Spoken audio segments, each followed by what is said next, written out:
Good evening. I'm Michael Laughlin, Communications Manager for the Leadership Roundtable, and I'd like to thank you for joining us tonight at the 2012 Leadership Roundtable Best Practices Awards Banquet. We're delighted to welcome you as we honor two outstanding and deserving winners of the Leadership Roundtable Best Practices Awards. We're pleased to have with us Father Larry Snyder, President of Catholic Charities USA, and Sister Helen Garvey, representing Women in Spirit, Catholic Sisters in America.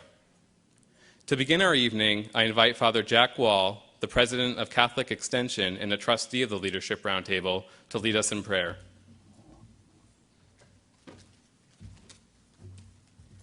Thank you, Michael.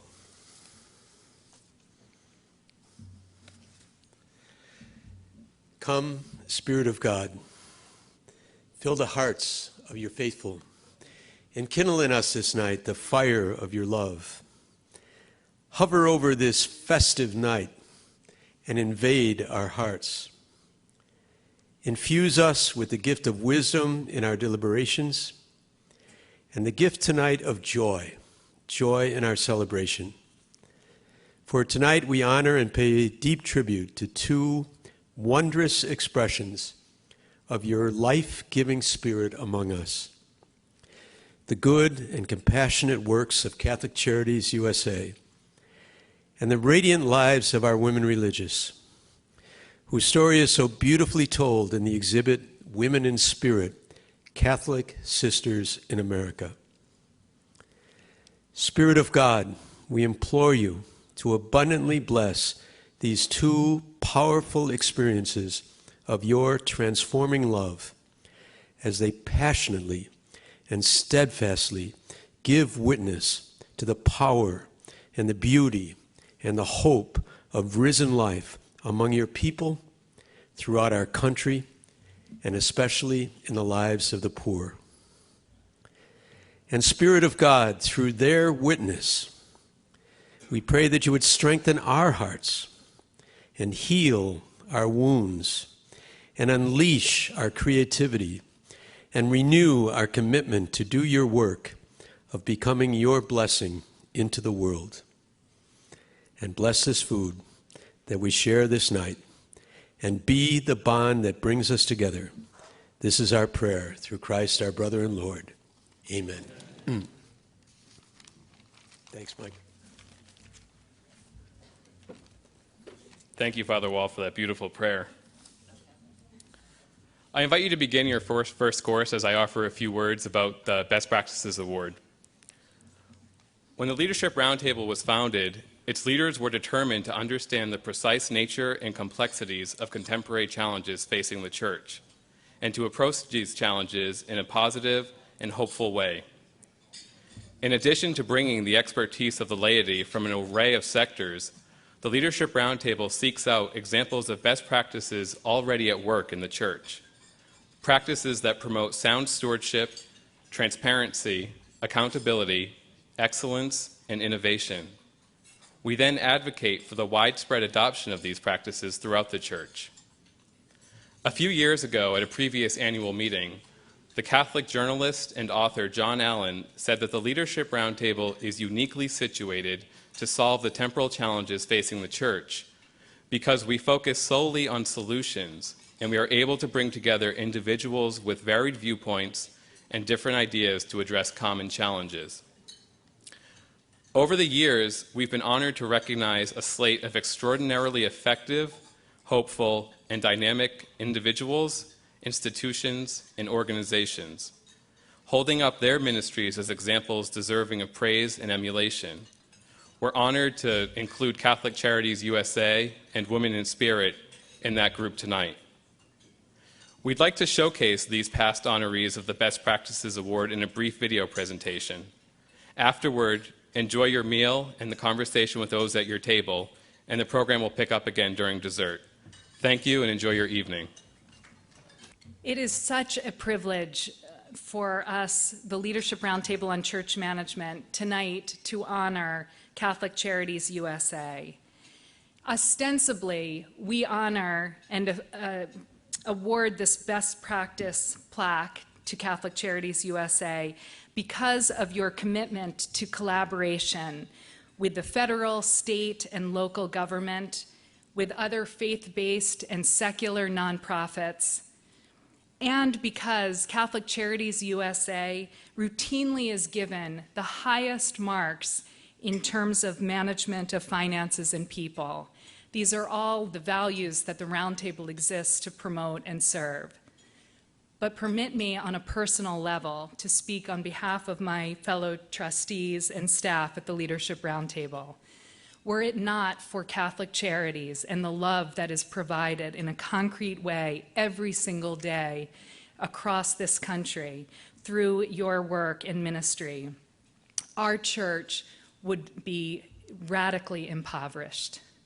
You are an example of evangelization and are a reason I personally remain Catholic. So for all that Catholic Charities does, for the fact that Catholic Charities is an integral part in the largest global humanitarian organization in the world, we are deeply, deeply grateful.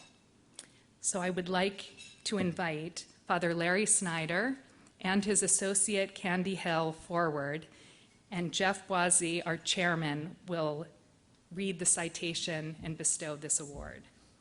Thanks, Carrie. The 2012 Leadership Roundtable Best Practices Award, presented to Catholic Charities USA, honoring its distinguished service to and the advocacy on behalf of the poor and for innovative collaborations and exemplary stewardship of resources, June 27, 2012.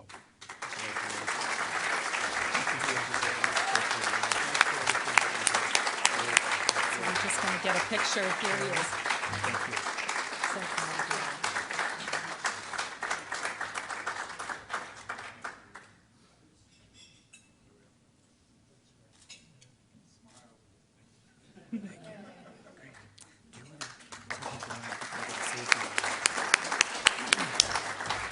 And Father Snyder is going to address us now. Thank you.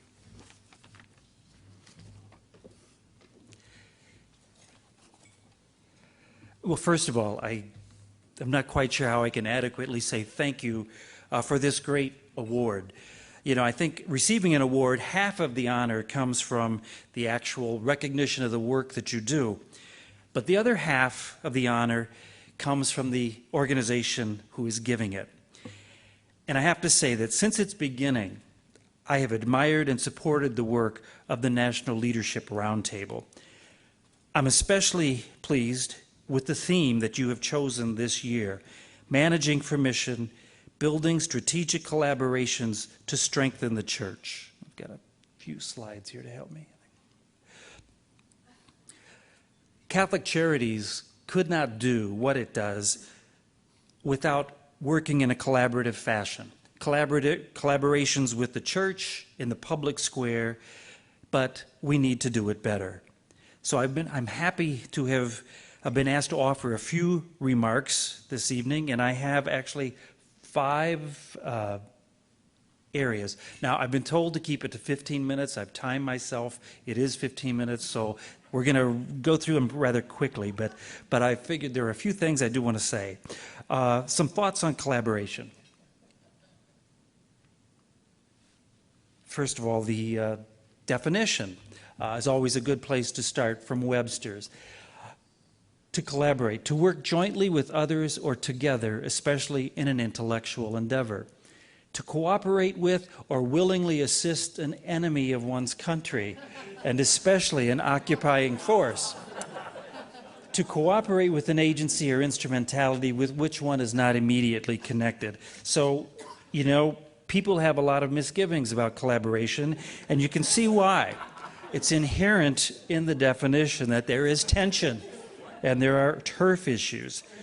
But should that stop us? I don't think so. An interesting thing is it says the first known use was in 1871. As Americans, we can say, well, that's a long time, that's old. As Catholics, we could say, that's nothing. You know, so we have that as well. Collaboration. What does nature have to tell us about it? Well, we can look at certain examples like bees and like ants, and we can see for them it is not a matter of thriving, it is a matter of surviving. Now, you can contrast that with human beings and with what was referenced earlier today about how we have an attitude of rugged individualism. Personally, I think rugged individualism is a myth. We are social beings to our very core. What does our faith have to tell us and our religious values have to say to us? As we look at Catholic social teaching and the principles that we find there of dignity and respect for all human beings, of our commitment to the common, make the common good a priority, and of how our relationships and responsibilities must be established, we can see in them, I think, a mandate to collaboration. And even in Deus Caritas Est, we see with the threefold responsibility or nature of the church of evangelization, of our common sacramental life, and of charity to a world in need, all of those require working together. So from nature on a practical level, we can see that collaboration is a good idea. But when we get to the level of faith, then it becomes a mandate. So, as American Catholics, how have we done with collaboration? Well, we can go back to the beginning of social ministry in the United States, which very often is set at the date of 1827, when the Ursuline sisters left Paris and came to the city of New Orleans in New France and began the first established, ordered Catholic social ministry. Now just remember, that was 50 years before the Declaration of Independence. And that picture, which hangs in the Ursuline Mother House in New Orleans, I'm thinking that the reality that the nuns met with was probably not quite as idyllic as that portrays it to be. And you can, if you read Mother Superior's writings back to Paris, you get a very different picture as well. So how do we do as a country? Well, in 1866, the bishops of this country all got together and they made this statement. It is a very melancholy fact and a very humiliating avowal for us to make that a very large portion of the vicious and idle youth of our principal cities are the children of Catholic parents. All right? Can we write this off to this was just a group of grumpy old men? Well, before we do, let's take a look at the reality of New York in 1862. 70% of the inmates of public almshouses, 50% of the city's criminals, and 50% of those in reformatories all were born in Ireland. Before anybody throws their dessert, I'm half Irish, so, what that means that at that time, they were also then all Catholic. And the city leaders of the city of New York, who were not Catholic at that time, referred to them as so much accumulated refuse. So what's the big deal? It reminds us of two things. First of all, one thing that we forget is that for the majority of our history, we were and have been an immigrant church. Even into the early 1900s, over half of the Catholics in this country were not born here. We were an immigrant church, which meant we were a church who not only served the poor, we were the poor. We were the poor.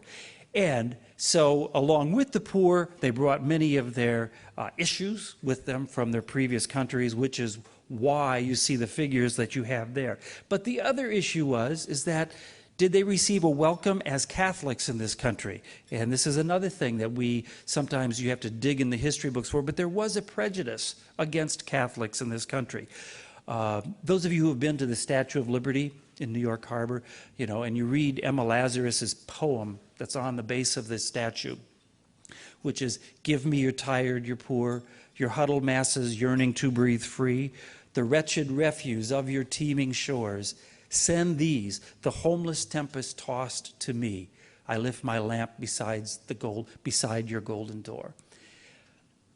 Those words weren't exactly the experience that most immigrants had. And by the way, did anybody else have to memorize that in 8th grade? I figured I'm going to use it when I can use it after that. So actually, as you look at this then, what were the words of the bishops in 1866? I think what they were was a call to action to Catholics. We are connected to this issue. We need to solve this. So what did we do? Well, as Father Brian Hare can say eloquently about how we built systems. We built systems to respond to this. And so that you get to the point where what is the largest private education system in the United States, the Catholic education system, healthcare system, the Catholic healthcare system, social service system, Catholic Charities, and the other great works done by religious orders. All of that is to say that we responded to that call to action, and we succeeded. And we succeeded today. That is collaboration. It was a collaboration out of necessity. The challenges that we face today are different challenges, even though, once again, we cannot put aside the issues that immigrants face in this country. But the point is, we've done it before, we can do it again. And as we look at all those great Catholic institutions, however, I do want to say something that I say over and over again, that we can't forget that the primary locus or place of social ministry is the parish. We as institutions can only do what we do because there is a network, a foundation of parishes that carry out that day in and day out ministry to neighborhoods and communities. We presuppose that. And I think in most communities, that's Catholic collaboration at its best. So, as Catholic Charities, we're also called to collaborate in the public square. I'm not going to go into this in any depth at all tonight, but just to say that our involvement in the public square, I think, is ambiguous, it's controversial, it's threatening, and it's absolutely necessary. So I just give you 3 resources that help me to try to stay on a clear course. A book by John DiIulio called The Godly Republic, a centrist blueprint for America's faith-based future, where basically he tries to capture the mind of the framers of the Constitution and come from that and show that not only did they think there was a place for religious organizations in our society constitutionally, but they thought it was essential because what they said we are setting out to establish is a godly republic. The second book by Professor Stephen Monsma, Pluralism and Freedom, Faith-Based Organizations in a Democratic Society, basically gives the historical development of how religious organizations have contributed and how greatly they have contributed to our society. And the third, by Cardinal Wuerl, is Seek First the Kingdom, Challenging the Culture by Living Our Faith, which comes from the whole spiritual dimension. And I think all of this says that we can agree on the goals. Sometimes we may have different strategies, but we, without a doubt, have a place in the public square. Some people are questioning exactly how we should do that today. I think there are some voices out there that say we should circle the wagons because we are under attack. And that is, I think, similar to what the Amish do. And I have great respect for the Amish, but they withdraw and pull themselves away from society so that they do not become polluted by what is there. Should we, as Catholics, circle the wagon? Well, I think the last time we did that was about 400 years ago at the Council of Trent. And unfortunately, it lasted for about 350 years. But the question we have to ask ourselves is, but what is our tradition in the greater scheme of things? And I think our tradition has been and should be one of engagement. You can go back to the Acts of the Apostles when Paul goes to Athens and he sees this altar, to the unknown God. What does he do? Just say, oh, that's their thing? No, he gets up there and says, people of Athens, engagement. And I think we've been engaged ever since then. I would say let us not betray the legacy of those who have went before us and built what we enjoy today. Couple of challenges and opportunities that I'm just going to throw out because I think they're things that we all face in our lives. The first is the next generation. So is the clock run out?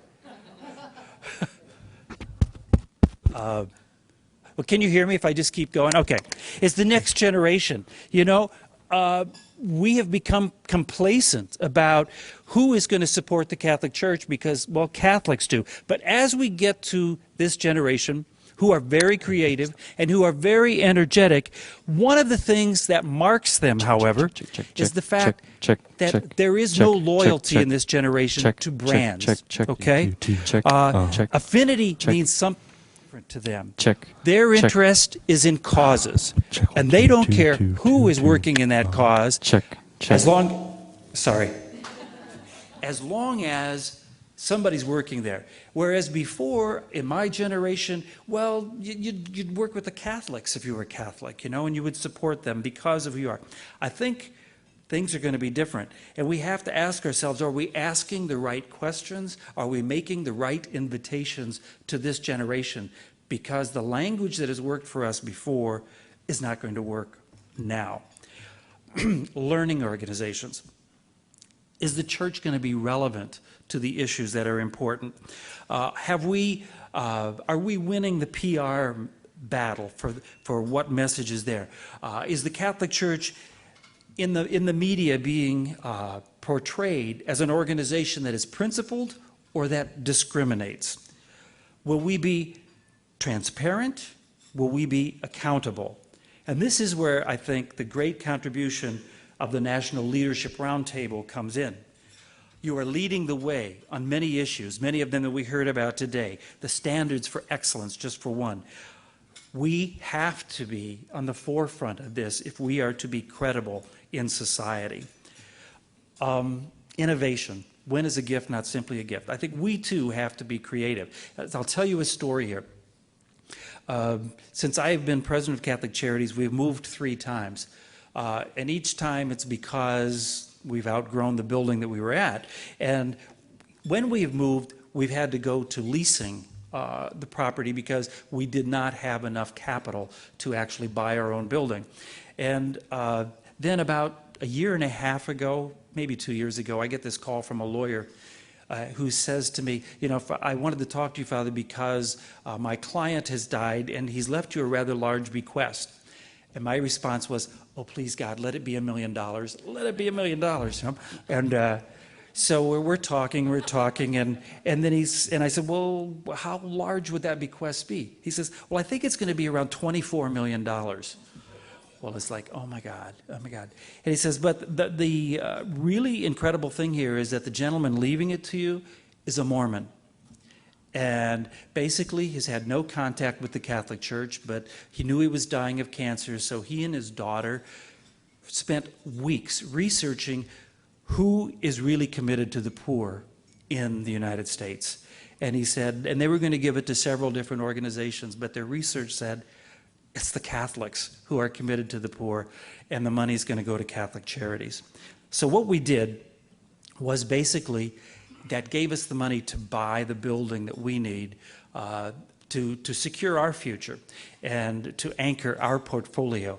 It's a 4-story building, new construction. We occupy the top 2 floors. We rent out the bottom 2 floors, which again helps, you know, pay the expenses.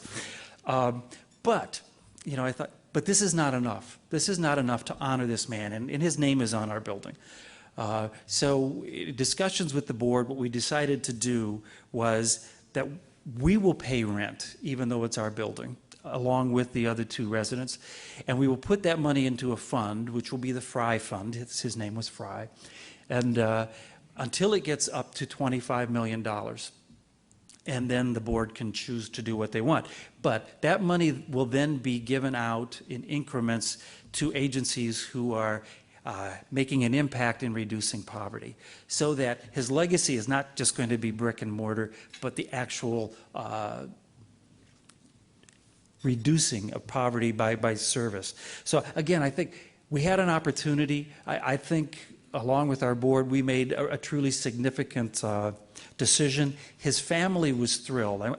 I had to go kind of tell them what we were going to do because there were no strings attached to it, and I thought they could throw me out, saying, we don't want any old building my dad would.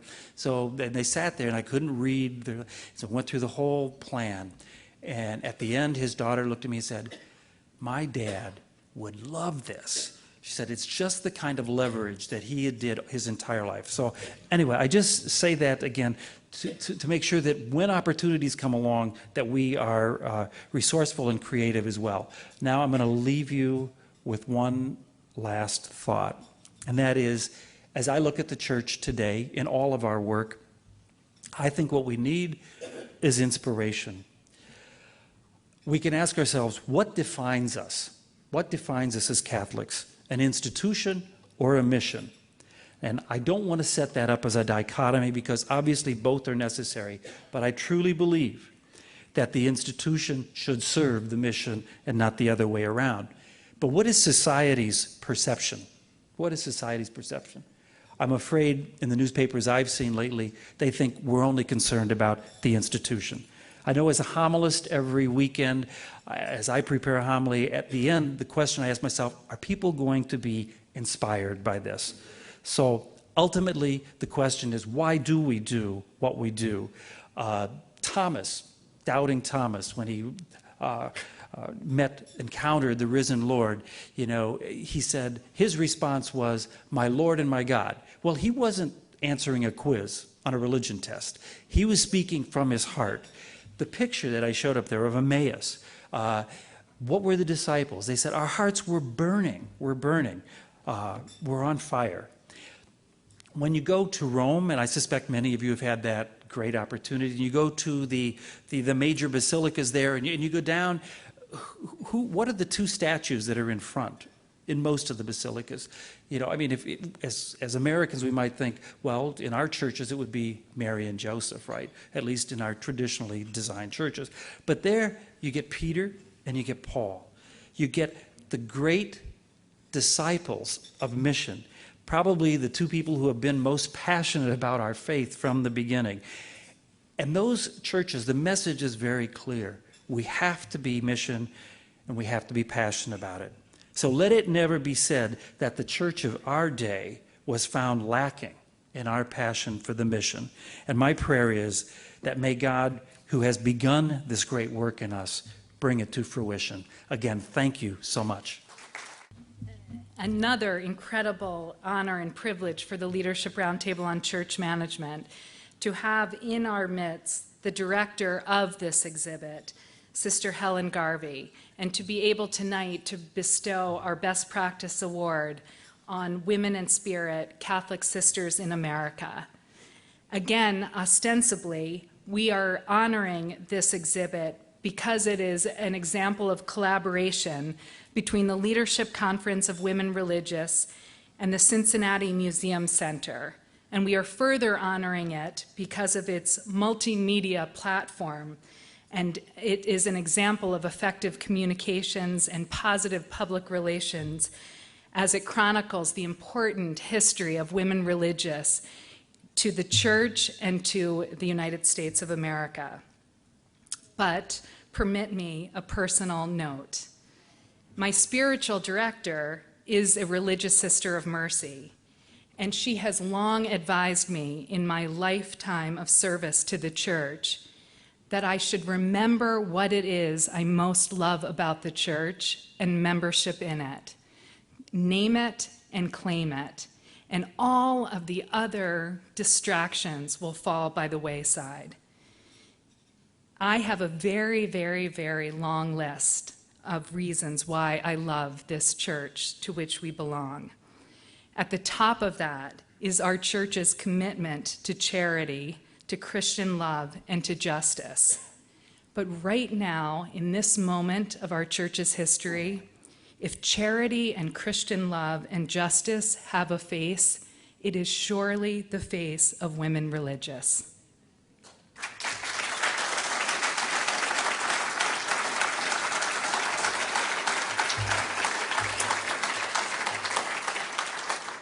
My cousin, Patrick McGrory, is the chair of the Raskob Foundation for Catholic Activities, and he is here tonight, a member of the Leadership Roundtable.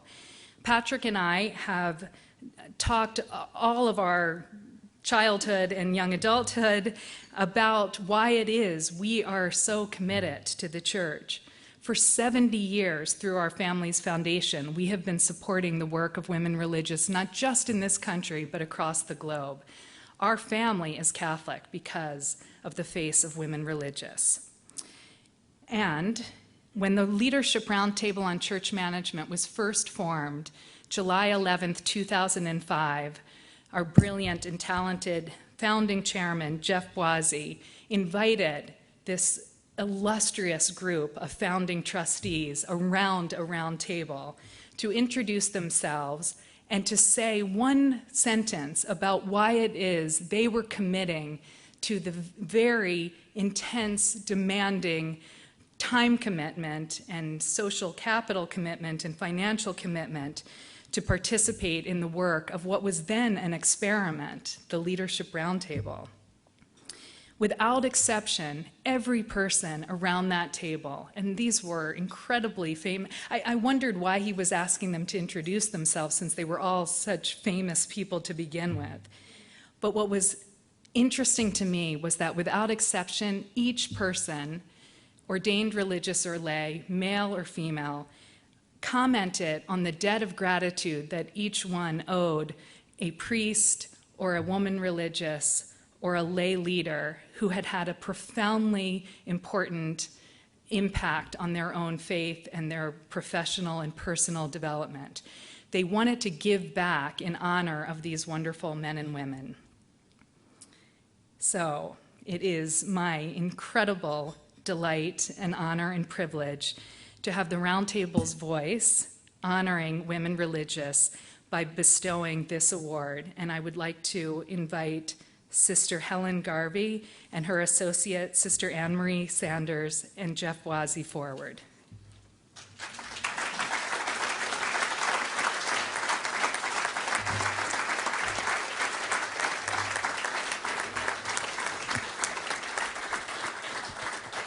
Thanks, Carrie. Oops, you all right?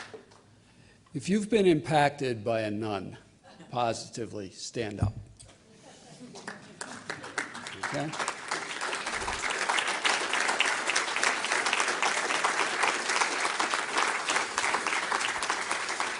The 2012 Leadership Roundtable Best Practices Award presented to the Women in Spirit Catholic Sisters in America, honoring its visionary leadership in Catholic communications that celebrate the extraordinary history of women religious in America, June 27, 2012.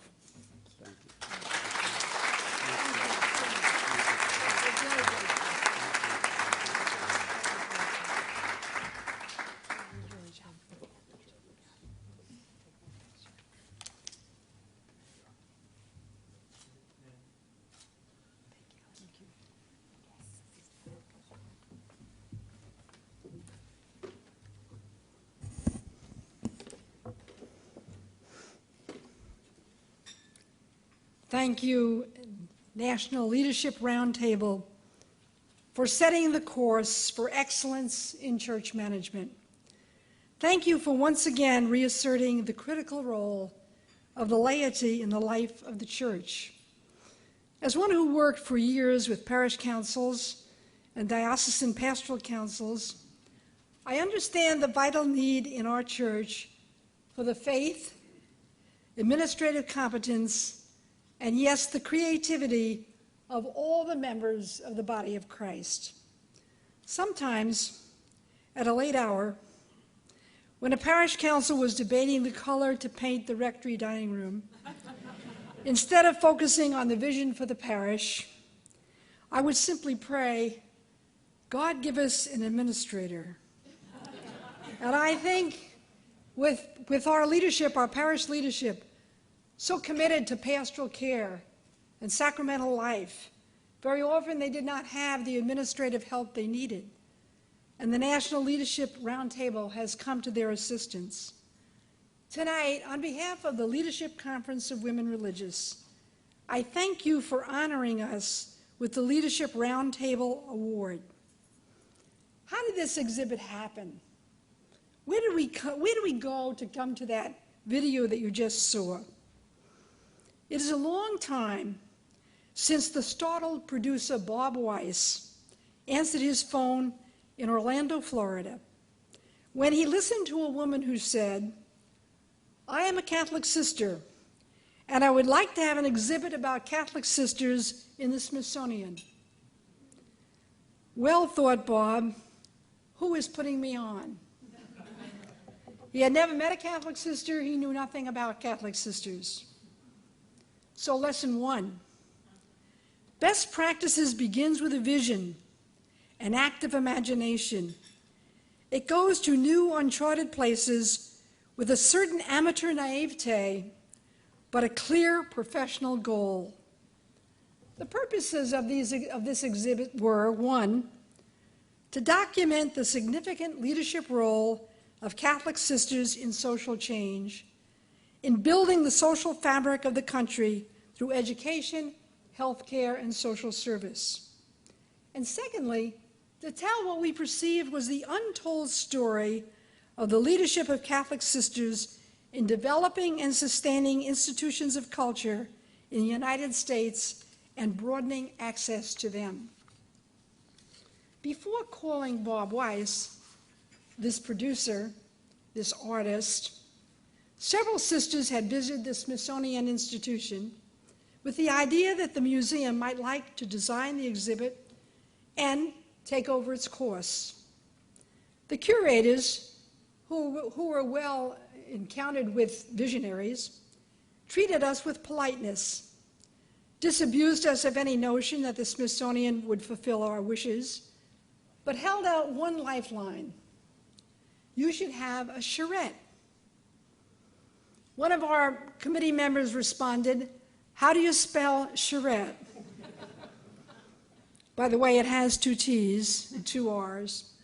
A charrette, as many of you might know, is a retreat, a planning session involving interdisciplinary participants, and it results in an outline or a theme of the project that's being developed. Lesson 2, be prepared to learn. After being advised to organize a charrette, the LCWR committee had no funds for a charrette or anything else. So next lesson, development begins with me. We had to lift the receiver, dial the number, make the appointment, go to the meeting, and ask for the money. Later, 2 Sisters of St. Joseph helped us practically to raise the funds. For the charrette, 2 sisters actually gave $15,000 each of their own personal patrimony because we had no other funds to run the charrette. The charrette took place at the Maritime Institute near Baltimore, Maryland, on October 29, 2005. A critical feature of the charrette was that we invited Catherine Ott, a Smithsonian curator, to the event. A Quaker, Catherine identified immediately with the social justice commitment of Catholic sisters and quickly became an advocate for the exhibit. At the close of the charrette, the members of the LCWR History Committee were discouraged. They had just experienced a creative 3-day workshop demonstrating the possibilities of an exhibit about Catholic sisters. They should have been excited. Why were they disheartened? They expressed concerns about finances. They had almost no money. They voiced apprehension about design. None of them had talent in that area. They conveyed anxiety about artifacts. How do you obtain them, store them, and keep congregational archivists happy about them? In the midst of this sea of collective depression, a lay participant spoke. Why are you afraid of a little charrette? Why are you afraid of a little exhibit when your foremothers, with little or no money, crossed the ocean, navigated rivers, learned a new language, nursed in the Civil War, raised monies, and built schools and hospitals? Why are you afraid of a little exhibit? Remembering the legacy of our foremothers, the LCWR History Committee pulled up its socks and renewed its mission to mount an exhibit. Lesson 3, the vision reveals itself in discouragement, fatigue, and occasional whining. Expect challenges, share fears, support one another. Best practices includes bad practices. It's what we do with these occasional bumps that make the difference. To forward the design of the charrette, the committee had to raise funds, engage a design firm, obtain artifacts, and secure venues. The committee had to execute. What helped significantly was that the committee represented different congregations with diverse abilities, including a historian, a communicator, a sociologist, a theologian, an artist, and educators. What helped us immensely was the inspiring stories of the women religious themselves, which touched our hearts and compelled our devotion. Listen to Mother Mary John Hughes' PVVM. It is circa 1880. Mother Hughes, a presentation sister of Aberdeen, South Dakota, sends this advertisement to potential members of her community. We offer you no salary, no recompense, no holidays, no pensions, but much hard work, a poor dwelling, few consolations, many disappointments, frequent sickness, a violent or lonely death. These pioneers were not going to be sipping wine at the Georgetown University. Even with these landmark stories, there was no way that the LCWR could achieve its goals by relying only on its own knowledge and culture. The project would never have succeeded without the professional excellence, personal devotion, and collaborative spirit of the professional firms of Design Island and Ceruto and Company. Besides that, the large-hearted generosity of the donors and the absolute cooperation of women religious throughout the country made this effort a success. In the process, strangers became friends, colleagues became advocates, and old friends became benefactors. Most important lesson of all, relationships, relationships, relationships. In terms of relationships, thank you, Kerry Robinson. Thank you, Michael Bro. Thank you, Leadership Roundtable, for this relationship, this Best Practices Award, this recognition of women in spirit, Catholic sisters in America. Thank you.